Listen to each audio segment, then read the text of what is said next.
రేవంత్ రెడ్డి గారు అప్పుల్లో ఉన్నటువంటి బాధల్లో ఉన్నటువంటి కష్టాల్లో ఉన్న రాష్ట్రాన్ని ఇన్ని వేల కోట్లు, ఉచిత బస్సు 10,000 కోట్లు, కరెంటు బిల్లుకి 4,000 కోట్లు, గ్యాస్ బండకి 3,000 కోట్లు, అదేవిధంగా మిగతా కార్యక్రమాలన్నింటినీ కూడా ఇచ్చుకుంటూనే రైతులకి ప్రతి పంటకి 9,000 కోట్లు, అదేవిధంగా రైతులకు ఉచిత విద్యుత్తు, రైతులకు కావాల్సినటువంటి రైతు బీమా, ఈ రకంగా ఒక పక్క రైతులను కాపాడుకుంటూ ఒక పక్క పేద ప్రజలను కాపాడుకుంటూ రేవంత్ రెడ్డి గారి ప్రభుత్వం భారతదేశంలో ఒక సంక్షేమ రాజ్యంగా ముందుకెళ్తుంది.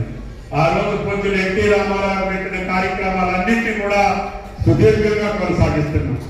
ఎక్కడా కూడా కోపించకుండా సహకరించకపోయినా మోడీ గారు మన అనేక ఇబ్బందులు పెడుతున్నా కానీ యుద్ధం చేసైనా సరే నిధులు సమీకరించి ఈ యొక్క కల్లూరు గ్రామానికి మున్సిపాలిటీ కాకుండా ఖమ్మం జిల్లానే కాకుండా తెలంగాణ రాష్ట్రాన్ని అగ్రభాగాన్ని నిలిపే బాధ్యత కాంగ్రెస్ పార్టీని అని చెప్పి ఈ సందర్భంగా మనం చేస్తాం.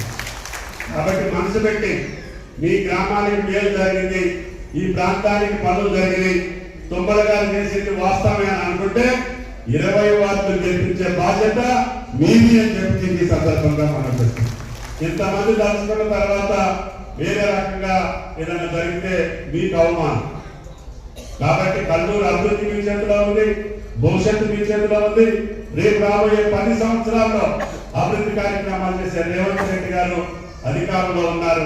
కాబట్టి అధికార పార్టీకి మీ మున్సిపాలిటీని అప్పచెప్తే మీ యొక్క మున్సిపల్ చైర్మన్ ద్వారా, వార్డు మెంబర్ ద్వారా ప్రతి పనిని మీరు చేయించేటటువంటి అవకాశం వస్తుంది. కాబట్టి ఈనాడు మీరందరూ పట్టుబట్టి 20 వార్డులు గెలిపించాలని చెప్పి ప్రార్థిస్తూ నిలబడ్డ